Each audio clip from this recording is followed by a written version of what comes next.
In this video, I will show you how to add Revolut to PayPal. So to do this, first you want to go and open up your PayPal app and go to Wallet. Now here you can see banks and cards. Simply click on Add New and then select either bank or card. Revolut is a bank and you have cards, so you can use whichever one you want.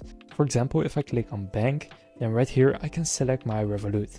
But if it's not here, you can search for Revolut and then click "We couldn't find your bank, enter your bank details."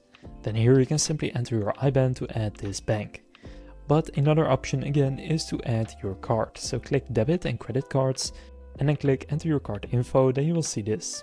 And from there just enter your Revolut card details and click link card. After doing that, it will show up right here just like I have these other cards, and I've also got my normal Revolut bank account. So that's how you can actually link your Revolut account to your PayPal. If this video was helpful, please consider leaving a like and subscribing to my channel.